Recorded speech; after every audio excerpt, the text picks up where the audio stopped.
Happy Friday, everybody. Not just any other Friday. It's the 16th day of January 2026. I'm Dan Kuntz, hoping to give you a five-star show today. A little sleep deprived, not going to lie to you. I get up early, but I went to bed late last night. We had a wrestling to cover, so I'm just a little punky, but we'll get through it together.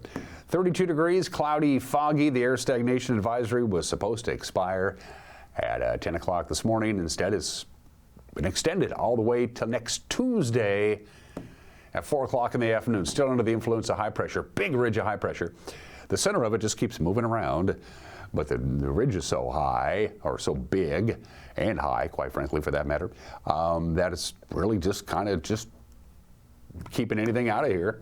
And this is going to continue. What it looks like, we're probably going to have a few more clouds and sunshine for the weekend. They've changed the forecast a little bit, but the National Weather Service has admitted, because it's an interesting air inversion. It's not the kind that we usually get in January because of the warmer air, and so the low clouds and fog is kind of a hit and miss thing. There were places, areas in our viewing area yesterday that got sunshine. Never happened here in the Wenatchee Valley.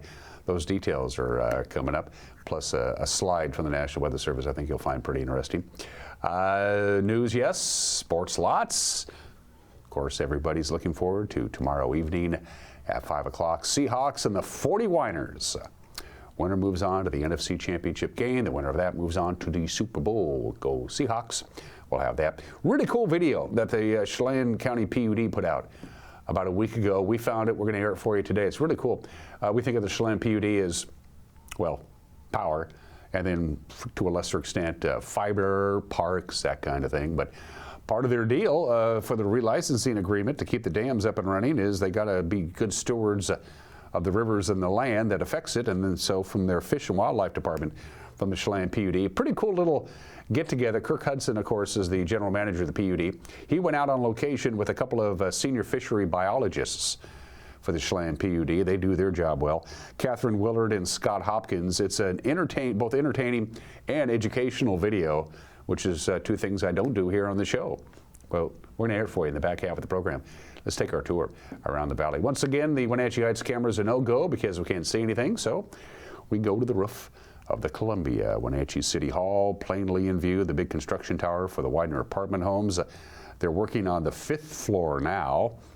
They still got the 6th floor and then the penthouse 7th floor still to go. Good morning to our friends in that area. There is Wenatchee City Hall on this Friday morning. Heads up, folks. Monday is a holiday for a lot of people, it's Martin Luther King Jr. Day, so all government offices will be closed. Federal, state, and local. There'll be no mail delivery. Banks are hit and miss. Some banks that do business with the government will probably not be open, but maybe some credit unions or so. If you got some banking to do on Monday, you might want to call ahead, so you're not surprised. But don't forget, Monday is a holiday. Up to Billy Goat we go, and they have low clouds and fog, but that's going to be dissipating later on, and I'll show you why. Because even though you can't see Omak, it's pretty breezy up there. They got northwest wind at about 20 miles an hour up in the Omak area, so they're going to see some more clear skies. Ooh, we're moving the camera. We're going to move it towards, well, that way, towards the south and the east. Sunrise not quite yet, 7:43 this morning. Sunset will be at 4:39. That's 8 hours and 56 minutes of daylight. Today will be 2 minutes and 3 seconds longer than yesterday. We will go over the 9-hour mark, by the way, on Sunday. And that is the Upper Butte camera. Down there somewhere is the Columbia River, those twinkling lights that you see way off in the distance. That's Waterville. That's Waterville, those twinkling lights right in the middle of your screen. That's the Upper Butte camera, about 4,300 feet above sea level, right on top of the Chelan Butte. If we had panned that to the left, we would see Chelan proper from the Chelan Butte. Good shots today. Take a look at this map, or this photo from the National Weather Service. Yellow is fog, or freezing fog, and this is why they're not real sure, the National Weather Service, about how much cloud lift we're going to see today, because we're right at the very cusp of that. You can see where Wenatchee is, all out in the Columbia Basin. You're going to be stuck with the low clouds and the stratus pretty much all day today. Almost all of eastern Washington, as you can see. Freezing fog is a significant problem in Ellensburg and the Tri-Cities and Yakima. We don't have any freezing fog problems, but we're just right at the very left edge of some low clouds and fog that are being trapped because of the air inversion, which is why the air stagnation advisory is concerned. So as far as the timing of when clouds and fog may lift and we get some sunshine, they're being honest with us. They say, we really don't know. We're kind of hoping. Your forecast brought to you by Colonial Vista Senior Living in Wenatchee, where comfort, care, and community come together. Cloudy this morning, gradually clearing this afternoon. Now, they said that yesterday, and we never did get the gradual clearing, at least here in the Wenatchee Valley. Again, there were some locations that did get sunshine yesterday afternoon. We'll top off at about 40. Clouds are back tonight, 31 for the overnight low. They're very confident we're not going to see any kind of sunshine on Saturday. Lots of clouds, high of 39 degrees. Good day to get your house organized, do some house cleaning, some laundry. That's what I'm going to do anyway. Yes, I lead an exciting life. And then hopefully, if everything pans out, Sunday, Monday, sunshine, Tuesday, hit and miss. Temperatures, again, unbelievably warm every day this month, with the exception of New Year's Day. Our daily high temperature has been above normal. Going to take a break and come back with the news. There's a lot of it, too. It was a busy day yesterday. And I'll prove it to you in 2 minutes. You're watching Wake Up Wenatchee Valley on the Instant Life channel.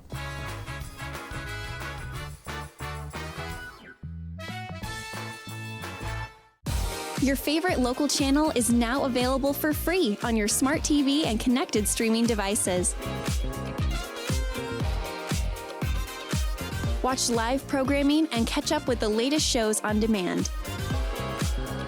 See the local stories that matter to you. NCW Life, now on Roku, Fire TV, and Apple TV.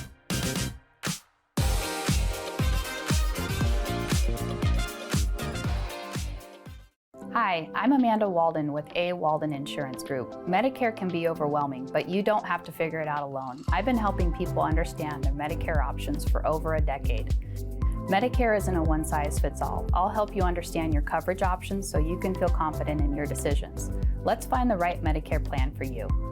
Call me today or come and see me at my office located on South Chelan Avenue in Wenatchee between the YMCA and the Social Security office. I look forward to meeting you soon. Fibercrete fireproof safety rooms can be the difference between life and death for you and your family. Typical fireproof safety rooms are 8x8 Fibercrete panels providing a solid sanctuary. Fibercrete safety rooms can be above ground, buried underground, or built within new home construction.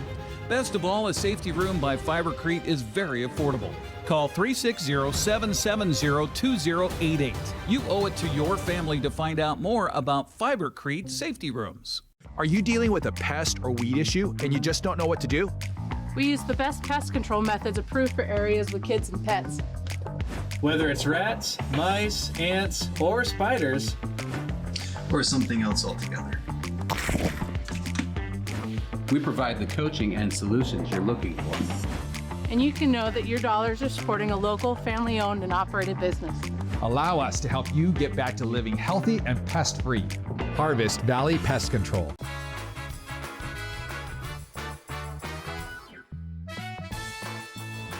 .32 degrees, quite a bit of fog and clouds. We don't really know whether we'll see some sunshine this afternoon, hoping so, but the one thing we do know is that temperatures will remain above normal right on in to the early part of next week, and the air stagnation advisory is now not set to expire until next Tuesday.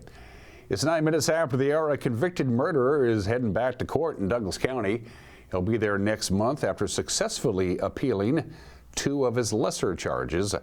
Dalton Scott Potter is now 30 years old. He's doing 53 years in prison for shooting and killing his former girlfriend, Alyssa Longwell.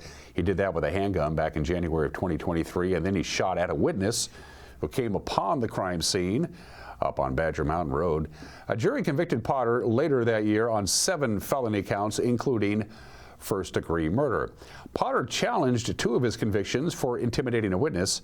Last August, the Washington State Court of Appeals agreed, saying prosecutors hadn't presented enough evidence to support those 2 charges. The higher court ruled against Potter's argument that the Douglas County Court mistakenly judged him competent to stand trial. They said he was competent.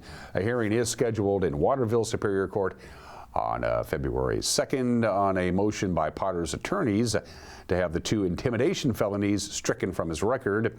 Potter's been in the state pen in Walla Walla since his conviction. By the way, the change is not expected to shorten the length of his prison sentence.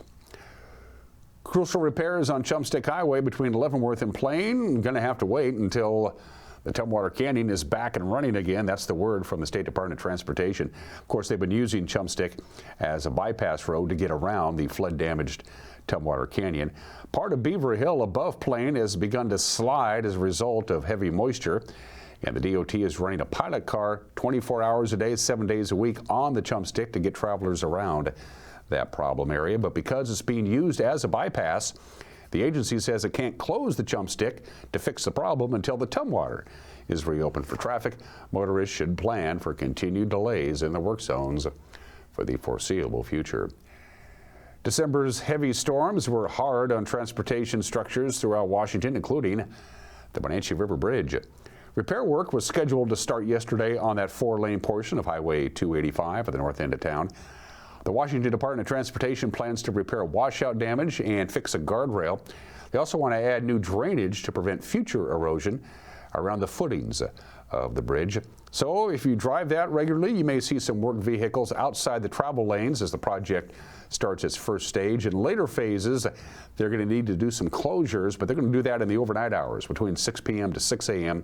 on weeknights, and then around the clock on weekends. The repair is scheduled to go on for about 30 working days.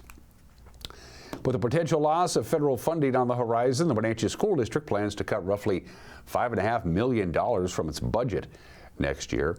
Our media partners at the Wenatchee World reports that Superintendent Corey Callahar told the Wenatchee School Board on Tuesday that declining enrollment is among the factors contributing to the reductions. Wenatchee schools are anticipating a loss of 800 students in the next 5 years, driven largely by lower local birth rates and fewer families enrolling kindergartners. District officials say those trends are unlikely to reverse until around 2030. Wenatchee schools are facing a target reduction during the 2026-2027 school year of $2.5 million. That's on top of a $2.9 million loss in federal funding. Programs supported by those federal grants include migrant programs, English language learning, teacher training, and before and after school programs. The Chelan Douglas Regional Port Authority and Chelan County Commissioners met on Tuesday to go through the proposed interlocal agreement for the Malaga TIF district.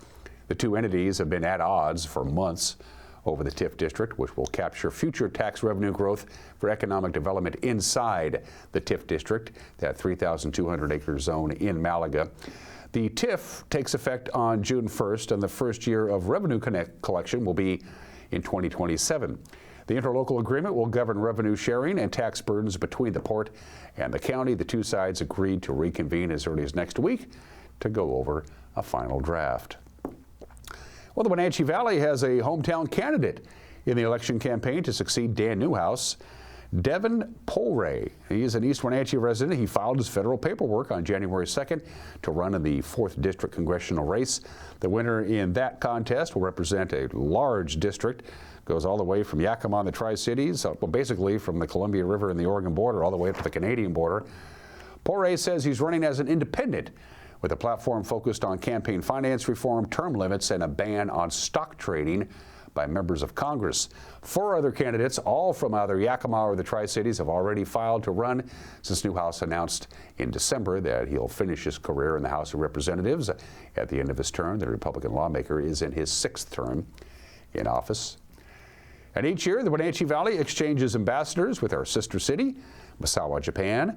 The association that runs that partnership now wants delegates for its 2026 excursion to Misawa is scheduled, by the way, for late September when the weather is pretty good over there. Local adults and youth in 7th grade or older are encouraged to apply. Delegates last year were accompanied by East Wenatchee Mayor Jerry Lee Crawford and Wenatchee City Council members Travis Hornsby and Top Roja Hosneen. The total cost of travel is going to run you about $2,500 per person. If you're interested, you can apply online at the website that you see on your screen. By the way, the deadline is February 19th. And that's what the heck is going on around here. At quarter after the hour, the program originally called What the Heck is Going On Around Here? Then we wisely changed the name to the News. We'll air your way tonight at 5 o'clock, 6 o'clock, and 10 o'clock on television, 5, 6, and 10, the traditional times on TV. If you don't use traditional television, we got you covered. We're on YouTube, we're on Roku, we're on Amazon Fire, we're on Apple TV Plus. We stream, we got an app, we got X, we got Instagram. All of those things scare me, which is why I play records when I get home. I'm an analog kind of guy. You got an email address? Send us an email. Send us a news tip, news@ncwlife.com. Sports is next. You're watching a Friday edition of Wake Up Wenatchee Valley on the NCW Life channel.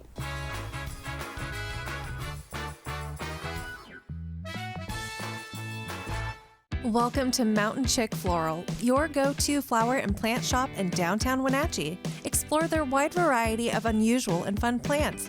And when you buy a plant in a container, they'll pot it up for you absolutely free. Birthday or weddings, they'll create the perfect floral arrangement for you. Brighten up your office with fresh blooms delivered to your door or business. Ask about floral subscriptions. Visit Mountain Chick Floral today, where every occasion is a reason to celebrate with flowers. Apple Valley Honda is bringing the future of driving to you. Introducing the all-new, all-electric Honda Prologue EV. Say goodbye to gas stations and hello to a whisper-quiet ride and zero emissions. The wait is over. Finally, a local option for a quality EV from a brand with a track record of exceptional quality and reliability. Experience the Honda Prologue EV for yourself at family-owned Apple Valley Honda. Stay close to home and visit us at Apple Valley Honda today for the life you live. We've all dreamt of moving somewhere new. But what are home prices like? How are the schools? What are the state income taxes? And how's the weather? For all your questions, the Coldwell Banker Move Meter has answers. It's the only tool that lets you compare cities by cost and quality of living, so you can get a better idea of what your dream looks like and start making it come true. The Move Meter, only from Coldwell Banker. Live well with Coldwell.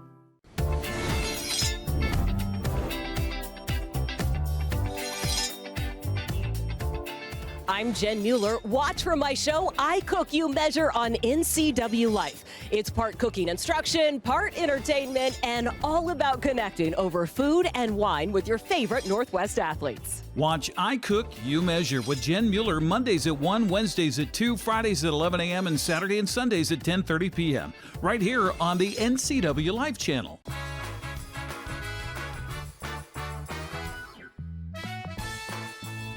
Pretty good shot from the Upper Butte camera there. 18 minutes after the hour. Well, a couple of weeks after they wrapped up their regular season down in Santa Clara. Here we go again. It's the Seahawks and the 49ers. Of course, this time it's a playoff game, and this time it's in Seattle. Quarterback Sam Darnold actually left practice early yesterday. Apparently, he injured his left oblique.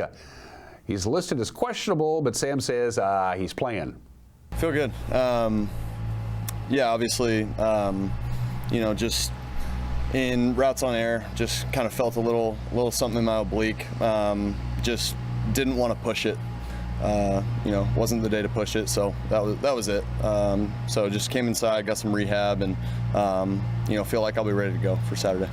Despite the stakes involved tomorrow, Sam says he's treating the game like another day at the office. Yeah, I think for us, we're treating it, just another week, another game. That's how everyone, especially in that locker room, like we got such great guys in that locker room, mature, leaders at every position group. So everyone's just ready to go, attacking the week, per usual, and getting ready to go up against a really good 49ers team. That's been rolling, and we're excited to go up against them.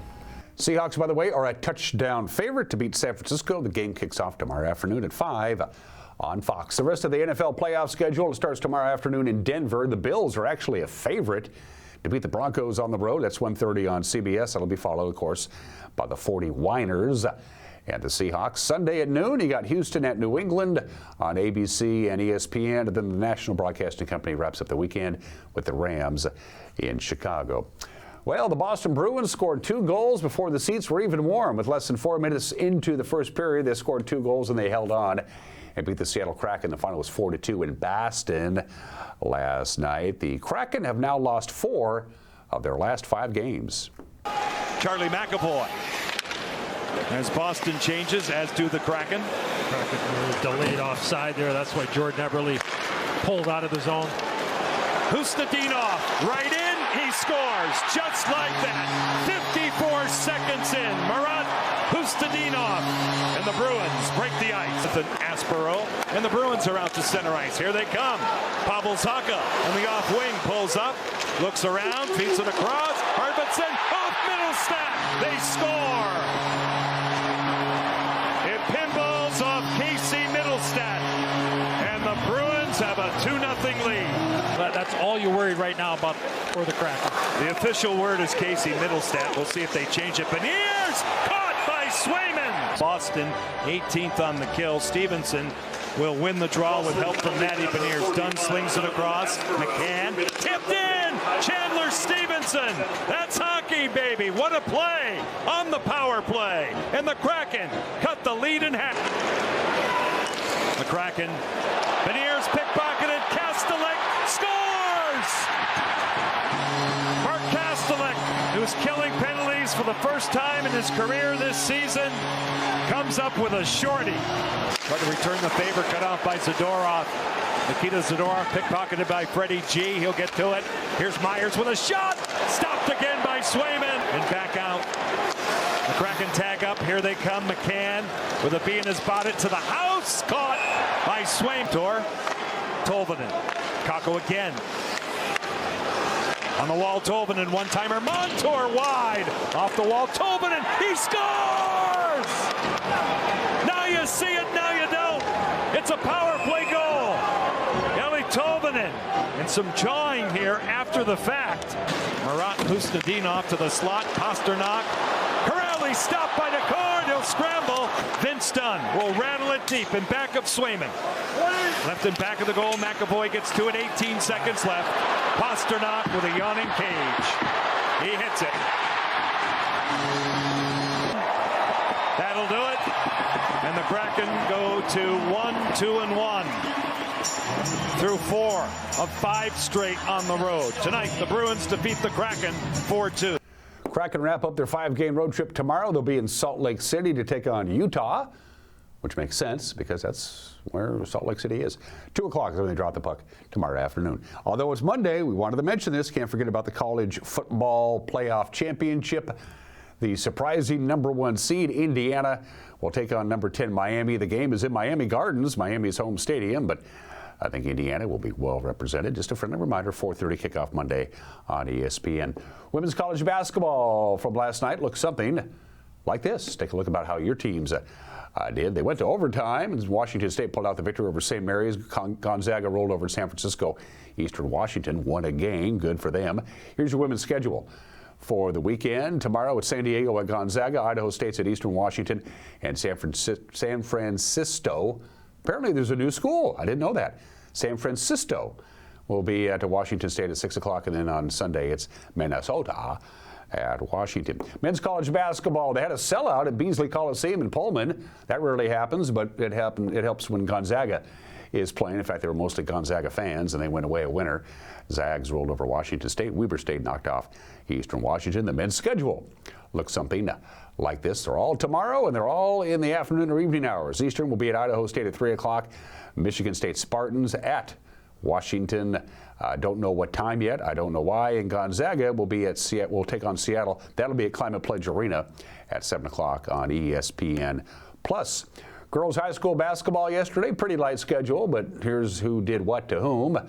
Moses Lake knocked off Cascade. Chelan doubled up Tenasket, and Brewster got by Waterville Mansfield. The girls' schedule is another story altogether. Look at all the high school basketball taking place today. Davis will be at Moses Lake. Eastmont's at Sunnyside. West Valley travels to Wenatchee, on down the line. And, of course, whenever Waterville Mansfield and Lynn Ritzfield gets together, you can throw the records right out the window. The Saturday schedule. Quincy will be at Othello at 1:30, and they go all the way through. And a friendly reminder, we got the doubleheader tomorrow. Wenatchee and Eastmont, 4:30 for the girls' game. Grant Olson with the call. That's at the Eastmont High School Gymnasium, the Bridge of Sportsmanship basketball edition. The Wenatchee and Eastmont girls at 4:30. Boys' scores from yesterday look something like this. Ooh, I actually made that work. Tenasket got just shoveled by Chelan. Garden City Academy gave Waterville Mansfield a pretty good game. but the Shockers pulled it off. Boys schedule today, just like the ladies, just a little bit later on, as you can see there. It starts with Waterville Mansfield at Lind Ritzville Sprague. So that's the Battle of the Hyphens right there at 6 o'clock tonight, and they wrap it up with Moses Lake Christian at Welpinit at 7:30 and a whole bunch in between. That's the Friday schedule. Here is tomorrow's schedule. And once again, we're highlighting Wenatchee and Eastmont. The boys will get going at 6 o'clock, or roughly about 20 minutes after the conclusion of the girls' game. That's not really a hard time. And we will have both those games right here on the NCW Life channel. We were at the Wenatchee High School Gymnasium last night to watch the Mavericks and the Panthers do a little wrestling. A lot of forfeits for the Wenatchee girls. I only had about 5 or 6 girls who were able to wrestle, and so needless to say, Moses Lake didn't have too much trouble with the Lady Panthers. Afraid beat Silla in girls wrestling, and Quincy over at Ellensburg. And boys wrestling, which followed girls wrestling. That's why we did them both. Moses Lake just rolled over Wenatchee 63-16. Eastmont dispatched West Valley on the road. Ellensburg got by Quincy. Silla got by Ephrata. Kashmir crushed Natchez Valley. Then they also crushed Wahluke 80-0. I think that means that they won every match. And the Wenatchee Wild. It's another one of those 3 games in 3 days scenario. Here's the Wenatchee Wild schedule. Portland will be in town tonight, 7 o'clock. That'll be a good one with the Winterhawks. And then they're on the road. They're at Kamloops tomorrow. 6 o'clock is when they drop the puck. And then on Sunday, it is right back here at the Town Toyota Center. It's a 4 o'clock matinee with the Thunderbirds in town. And you can listen to the games on either 560 KPQ or on 1340 The Hawk. And those are just some of the games that people are playing at 27 minutes after the hour. Among the obscure holidays you can commemorate today are the following. It's National Without a Scalpel Day, which is not a good idea if you're a surgeon. National Religious Freedom Day. National Fig Newton Day. Chewy, ooey, gooey on the inside. You remember the Fig Newton commercial? Light and crispy? Yeah, you don't remember. National Good Teen Day. I was one of those. International Hot and Spicy Food Day. I love hot and spicy food. I do. I'm a huge fan of it. It doesn't like me, but I don't care. I eat it anyway. National Appreciate a Dragon Day. But today, on this Friday, January 16th, we celebrate National Nothing Day. It's National Nothing Day. It could probably be better described as a non-holiday. Today is a day where you commemorate nothing, and I'll leave you with this thought on National Nothing Day. 75% of the known universe is nothing. Also between my ears, but we won't get there. Today in history, at 28 minutes after the hour, we're doing Super Bowls, if it happened to take place on this day. We got Super Bowl VI. Also known as Super Bowl VI was took place on this date in 1972. Dallas Cowboys won the first of their 5 Super Bowls. Was a bunch of a game. 24-3 was the final. It was at Tulane Stadium in New Orleans. It was the coldest. It remains the coldest Super Bowl ever. It was 39 degrees and windy at kickoff. Miami became the first team not to score a touchdown in the Super Bowl. It's happened only 3 times. Miami, of course, would go on to win the next 2 Super Bowls.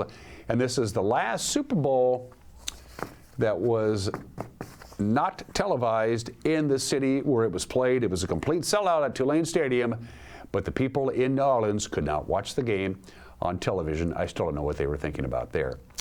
On this date, 1980, Paul McCartney, his family, his band, his roadies, his crew, and his entourage landed at Tokyo International Airport to begin an 11-city tour of Japan. In Paul's luggage was enough marijuana that he probably could have dispensed with the airplane altogether. He had half a pound of pot in his luggage. Oops. They take this stuff very seriously in Japan, very seriously. Paul spent 11 days in the Huskow. He said he got a lot out of it, and then they finally said, well, he's Paul McCartney. They kept his pot and they sent him back to London. The tour, by the way, never happened. Paul's famous pot bust on this date, 1980. There was always a rumor that Yoko Ono tipped off the authorities in Japan that Paul had a bunch of pot in his luggage, but they would have found it anyway. No, it was just a rumor. And 35 years ago today, just a few days after Congress gave George H.W. Bush the green light, Here we go. I remember this day like it was yesterday. Coalition forces. It wasn't just us, of course. It was Kuwait, what was left of Kuwait, France, the United Kingdom, Saudi Arabia, and Egypt go to war with Iraq, the beginning of the Gulf War. We bombed the heck out of them, and then we rolled in with the tanks. Happened on the state in 1991, a date we all remember, I think, if you're around. This dude's some birthdays. His last name was Zamboni. Guess what he invented? Frank Zamboni, who got into the ice business at the exact wrong time. He and his brother got into the ice block business, and then out came the refrigerator. So they opened an ice rink, a big ice rink in Los Angeles, but ice rinks back in the 1940s. The same kind of technology, the refrigeration with the pipes that keeps the ice frozen. It meant the ice would always kind of be wavy, and he said, we got to fix this out. We got to be able to smooth the ice out. And it took him about 6 years of tinkering around until 1946 when he was granted a patent for the ice rink resurfacing machine known forevermore as the Zamboni, which made Frank, by the way, and his family a lot of money. Frank Zamboni, born in this state in 1901. Thank you, Frank. Anthony John Foyt. A.J. Foyt is 91 years old today. He has a distinction that no other race car driver can say. He is the only driver to win the Indianapolis 500, and he did that 4 times. He won the Daytona 500, the 24 Hours of Daytona, and the 24 Hours of Le Mans, the 4 most prestigious automobile races, and he is the only driver to win all 4 of them. A.J. Foyt is 91 years old today. I've always thought that Lou Gehrig is the greatest first baseman of all time. I still do. But the more I think about Albert Pujols, the more I think about that he may in fact have a claim to be the greatest first baseman of all time. He's 46 years old today. I mean, the numbers don't lie. Second most RBIs in Major League Baseball history behind Hank Aaron. Second most in total bases in Major League Baseball history behind only Ricky Henderson. 3-time National League MVP with the Cardinals. And this remarkable stat about Albert Pujols. He hit a home run off of 458 different pitchers.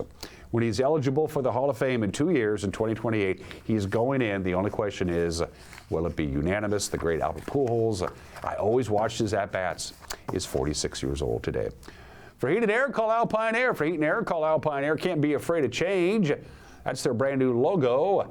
That's about the only thing that's new about Alpine Air. All the other stuff that they're so well known for remains intact. For heat and air, call Alpine Air, our platinum sponsors. Mike Mignotti's got an opinion. Get ready for that. And then a really cool video that came out not too long ago that we stumbled across, and I played it and I liked it a lot. It's hosted by the general manager of the Chelan PUD, Kirk Hudson, and he takes us on a little tour to find out what exactly their fish biologists do. They're federally mandated to have them. And so they've federally mandated to get some good ones. You're going to hear from Kirk and Catherine Willard and Scott Hopkins. Catherine and Scott are both senior biologists, fisheries biologists with the Chelan PUD, and that conversation is coming up. You're watching Wake Up Wenatchee Valley on the NCW Life channel.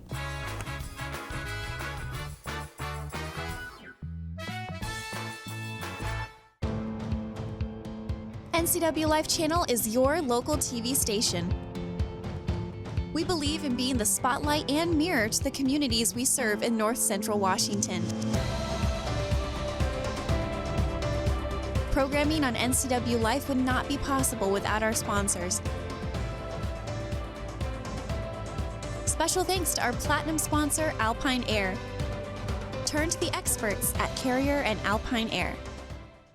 Raising a family may have seemed overwhelming to your parents, but they weren't. Coach, teacher, life guide, caregiver. Family takes care of family. And as the circle of life continues, you now are their caregiver. It may seem overwhelming, but we're here to help you find the support services necessary so you can provide quality care to your elders. Call Aging and Adult Care of Central Washington at 1-800-572-4459. For over 35 years, the Sangster family has been not only representing GMC, but the entire community. As one of the few family-owned dealerships in Washington, you can count on our personal integrity, which has spanned over 3 generations, to ensure your satisfaction. Sangster Motors stands behind everything we sell, from GMC professional-grade products and service from a professional-grade dealership. Remember, caring about your family is what brings you back to ours. Whether you're a new homeowner or looking to update, Save Mart in Wenatchee has everything you need. From top-of-the-line appliances to comfy mattresses and stunning furniture that fits your style, they have it all under one roof. With great deals and expert customer service, you'll find the perfect pieces for your space and your budget. Save Mart, your local destination for quality appliances, mattresses, and furniture at prices you'll love.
Hey, this is Mike Mad Dog Magnati, and everybody's entitled to my opinion. Now, for a number of reasons, some I don't need to name, there's a good deal of strife and animosity between Christians and those they are supposed to be showing Jesus to. You know, I wonder if the militant Christian nationalist movement is aware of how significantly they are turning those away who they're supposed to be showing Christ's grace and mercy to. These folks, instead of being turned into enemies of the church, not enemies of Jesus. Let me make that clear. So I will say again, as I have many times, look at Jesus, not his followers. And once again, I'll give this advice. If you want to know what Jesus and not some of his followers want you to know, read the Sermon on the Mount, Matthew 5-7, good stuff. This is Mike Mad Dog Magnati, and that's my opinion.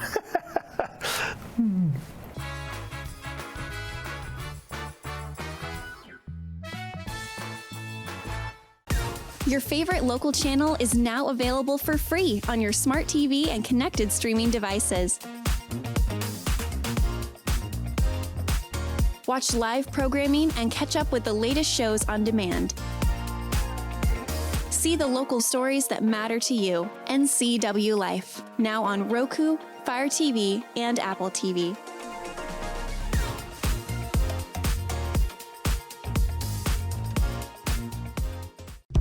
Your piece of land demands the very best equipment. Kubota equipment.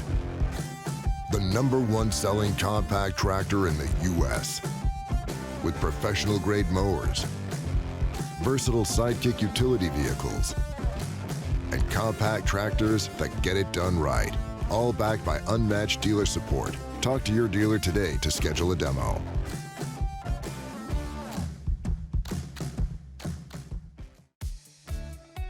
Highlander Golf Course and Grill, your place for fun, food, and friends. Happy hour every day, 2 to 7. Try their brand new menu and famous prime rib every Saturday night. Planning a celebration? Book your holiday party, wedding, or private event, even in their exclusive simulator rooms. Highlander Golf Course and Grill, where every day is a celebration. Visit today.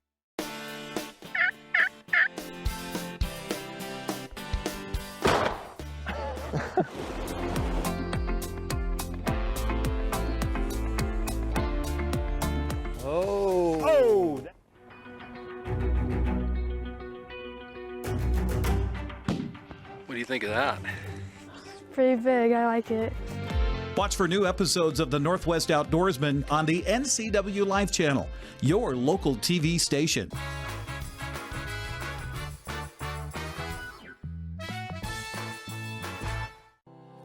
Hi everyone, I'm General Manager Kirk Hudson. Today we're talking all things fish with a couple of our senior fisheries biologists. Catherine, we're going to start with you and tell us a little bit about what you do as a senior fisheries biologist and also about this facility. Yeah, so this facility is the Chelan Falls acclimation facility, and we acclimate summer Chinook here. There's no fish here now, as you can see, but we'll be bringing fish up next week. And so currently we have fish on station at our East Bank hatchery, which is located just by Rocky Reach Dam. And that's our mothership hatchery where we collect our summer Chinook broodstock here in the river, and then we bring them back to the hatchery, and we just completed spawning, and we fertilize the eggs, and we incubate the eggs, rear them up to pre-smolt size, bring them up here to the Chelan Falls acclimation facility next week in November. And the reason we do that is fish, they will imprint on the water, and we want our fish, once we release them in the spring here into the river, we want the fish to return as adults right to the river. And so fish will imprint on the water. And so by rearing them and holding them in the Chelan Falls acclimation facility from November through next April, the fish will imprint on the water, and then once they return as adults, they'll return right here where we want them to. Pretty amazing. Tell us about the habitat conservation plans. Very innovative approach. My understanding is there's only 3 of them in the United States, and we have 2 of them. Yeah, you're exactly right. It's a unique permit that we get from NOAA Fisheries, and it's a long negotiation, and the benefit of it is it achieves no net impact for what we have, our planned species. So those are anadromous fish, coho, sockeye, chinook, and then we also have steelhead. And the idea is those fish species, because they're anadromous, they pass our project. And the project does have effects on it. We measure the survival of juveniles that are out migrating to the ocean. And there is a level of mortality, and so we make up for that mortality with our hatchery programs and also our tributary programs. The tributary program are funds that the district puts into a fund that earns interest, and then project sponsors can come to the tributary committee and request funding, and they take the dollars, implement projects in the tributaries which help improve survival for planned species. Well, you have an incredible responsibility with the hatchery program and then representing Chelan PUD on all those committees with all the stakeholders. So thank you for what you do. It's very important. Yes, thank you. I'm here now with Scott Hopkins, another one of our senior fisheries biologists. And Scott, thanks for being with us today. Yeah. Tell us a little bit about what you do and what your background is. Yeah. So I'm also a senior fisheries biologist with the district. I started in 2004 seasonally in our Fish and Wildlife Department. I'm our lead for Pacific lamprey and bull trout. We're looking behind us 20 years ago. It would be all boulders, it'd be dry, treeless, and from bank to bank you'd see nothing but boulders. But now, 20 years later, we're looking at a fully functioning ecosystem, a riverine ecosystem, and that's in part due to the Chelan license that was re-licensed in 2003 and finalized in 2006.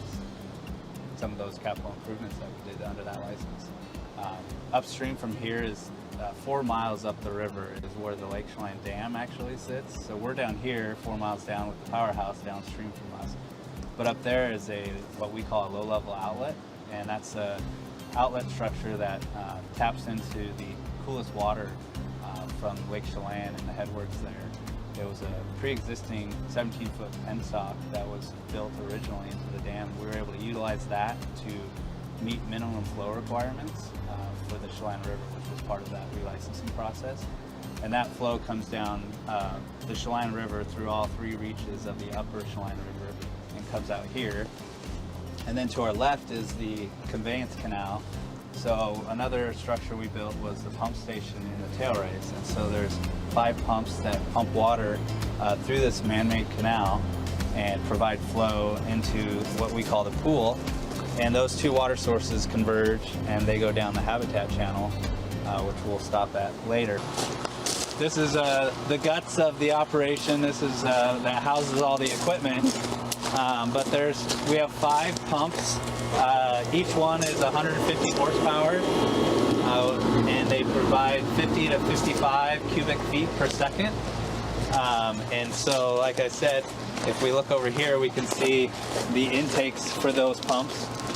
They're located down in the tail race.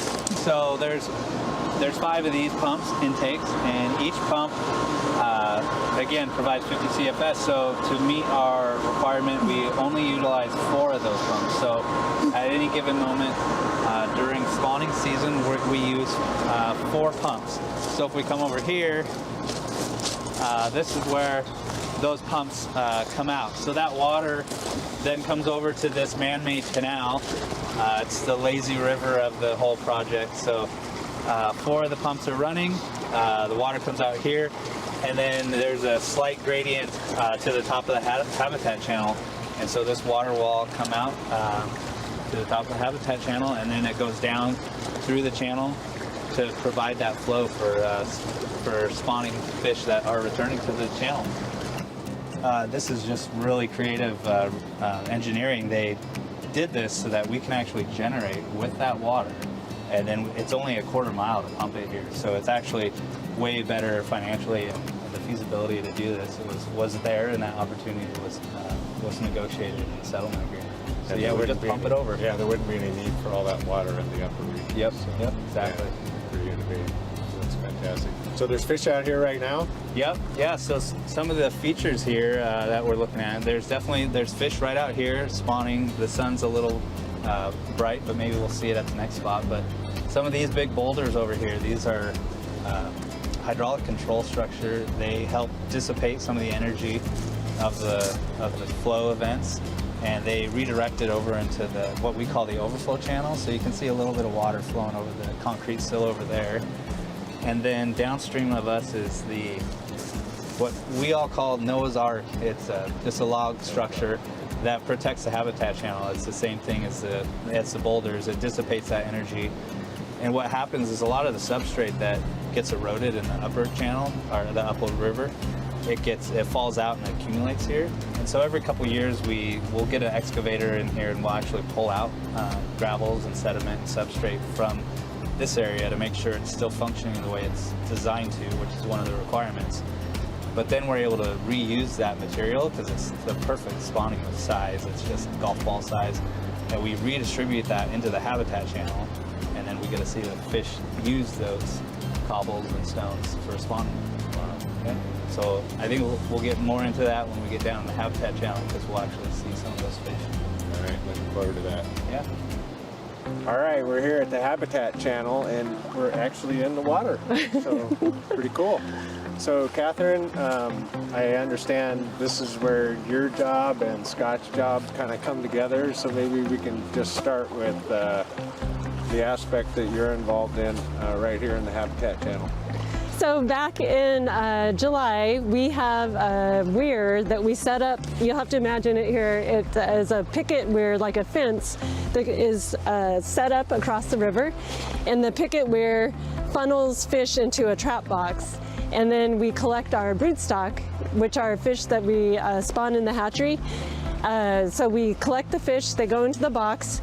We have staff come out, they net the fish out, and they put them in this fish boot. And then they take the fish in the fish boot, carry them to the hatchery truck, and then load them in the truck and take them to the hatchery where we spawn them. And so we just recently, within the last 5 years, started collecting our broodstock here. It was a pilot program, and through our innovation with our Fish and Wildlife crew and our hatchery staff, we were able to make this a successful place to capture our broodstock. How many fish do you have to get? We have to get almost 400. Oh, wow. Yeah, we get 396. Wow. Yeah. Wow. Fantastic. Scott, maybe you can tell us about where your job comes into the picture here. Yeah, so we're in the habitat channel. So within each of these sections, we're required to have spawning. So the spawning has to be throughout. And then we also have to make sure that the flows are there to incubate the eggs. And then we also, those eggs have to survive, so we did egg to fry survival studies. And then we also have to provide a habitat for those juveniles to rear. So we go and we do snorkel surveys to make sure that fry are surviving and rearing and growing up before they head out. As we can see behind us, there's a fish, there's a couple fish spawning right there. And earlier when I talked about the gravel augmentation, the substrate, as we excavate and move it, this is actually one of the spots that we deposited some of that material. So it's great to see the fish actually using the spawning material that we placed here. So one of the things we do is we monitor the fish that come out here. We do what we call carcass surveys. So we actually gather some of the fish when they die. And so later, Catherine and I will actually probably be doing a spawning and carcass survey, but in some of that data, we actually look for the adipose fin, if it's clipped or not. We can tell if it's a hatchery fish or a wild fish, natural origin. All right, so every time we get one, we gotta get out all of our equipment. All right.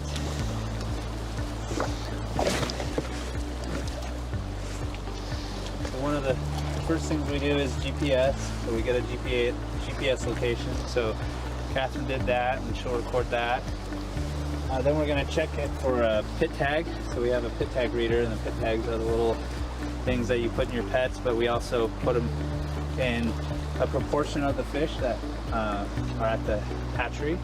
So they're usually in the stomach, in the cavity around there. So you can see it says searching. So no pit tag found, so it didn't have a pit tag. So then we take a fork length, so 82, and then we take a POH, a post-orbital measurement, 65. Then we check to see how many eggs she has, so to see if she's spawned out or not spawned out.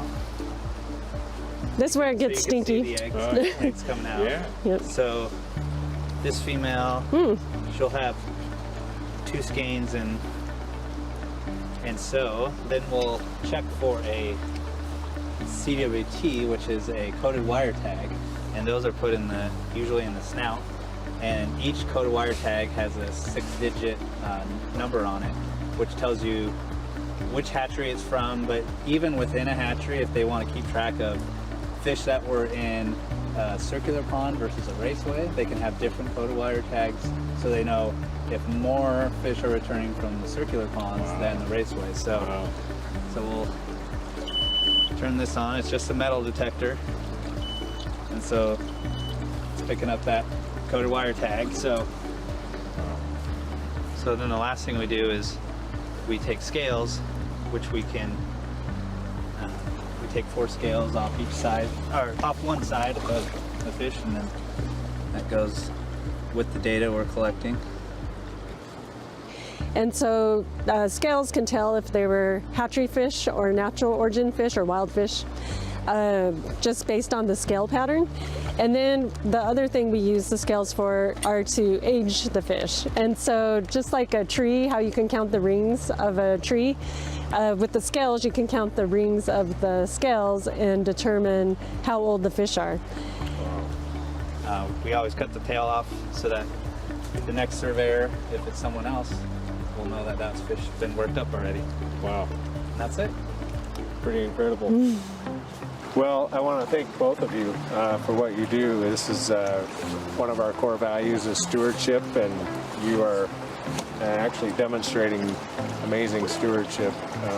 We always talk about stewardship in the fashion of it's taking care of what's been entrusted to us, and so not only what's been entrusted to us, but you are making it even better. So I want to thank both of you for what you do, and you both have very interesting jobs, and thanks for allowing me to come out and see what you do and get in the water. Highlight of my day for sure. Yeah. Thank you for coming out. Yeah, my pleasure. Yeah, thank you. I'd like to come back again. All right. There you have it. Scott and Catherine, 2 of our senior fisheries biologists, and amazing job that they do day in and day out, and appreciate what you both do. So thanks for joining us. We'll see you next time.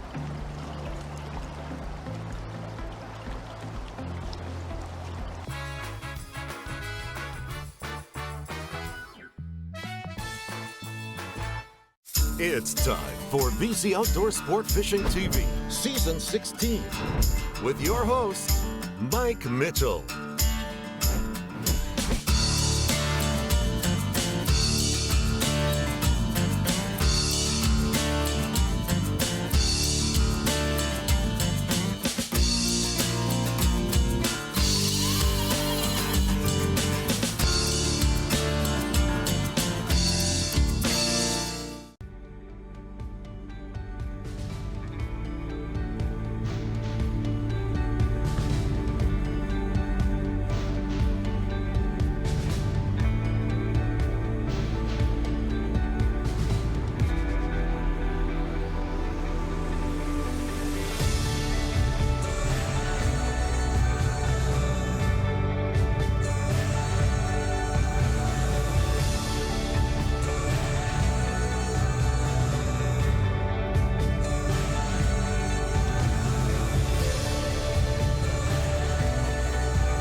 All right, before we send you on your way for the weekend, I thought I'd consult the Magic 8 Ball to see how the Seahawks are going to do tomorrow in the NFC Divisional Playoff. You must concentrate. Oh, Magic 8 Ball, please tell me, will the Seahawks win or lose tomorrow? And the Magic 8 Ball says yes. So they will either win or lose tomorrow. We got a quick second. We love our cameras. Let's check them out again. Our PTZ cameras high atop Natapoc Ridge. Somewhere down there is Lake Wenatchee. That's what you call the low clouds and the fog, in addition to the air stagnation advisory. The temperature of the air and the temperature of the water gets to far enough apart where that happens. Good morning, Lake Wenatchee. Let's see what's happening. Ooh, I forgot what camera this is, Mac. That's Stein? Oh, that is Stein. My guess is it's pointed towards the Wenatchee Valley, so somewhere down there is Kashmir. Somewhere down there is Monitor. The Wenatchee Valley off in the distance, high atop Stein Hill. I used to call it Steins Hill. It's incorrect. It is not plural. Cool view there. Our third camera takes us up to, that is the Upper Butte, I believe, Malcolm? That's Billy Goat. I'm really doing good. Billy Goat pointed towards Waterville. This is the same angle we had about an hour ago, so that's Waterville up there. Again, they're above the low clouds and the fog, so not only is it nice up there, but considerably warmer, simply because they're above the clouds. And ooh, Mac is moving the camera towards Bridgeport and Brewster and Pateros, and everybody is sucked in pretty good. But they're going to see some sunshine this afternoon because they're going to have a little bit of wind up there. That's the Upper Butte camera high above Chelan, looking towards Waterville off in the distance, and that's Mission Ridge way off in the upper right-hand corner of your screen. Let's talk about fog real quick. The National Weather Service is being straight honest with us. They say, you know, as far as the timing of when the low clouds and the fog burns off is hit and miss. Yellow is low clouds and fog, freezing fog, as a matter of fact, in many locations, especially in the Spokane area and down in the Tri-Cities. We don't have any freezing fog. It's too warm for that. But as you can see, Wenatchee is just at the very far western edge of the low clouds and stratus that are hanging down low. So some Omak is going to see sunshine today. Chelan's going to see a little bit of sunshine today. I don't know about us here. We're just going to have to wait and see how this pans out. From the National Weather Service, they tell us some afternoon sun breaks, we hope. High of 40. We never did get the afternoon sun breaks yesterday, so we'll just have to wait and see. They're pretty confident we're not going to see any sunshine on Saturday. Clouds and fog all day, with a high near 39 degrees. Then it's supposed to clear out Saturday night with some upper level winds that should scour out the clouds and the fog, which should bring us sunshine, they tell us, on Sunday. But you got to remember this too. The air stagnation advisory has been continued until 4 o'clock on Tuesday. Have a good and safe weekend. Go Seahawks, and start your Monday with us next week. Until then, bye-bye.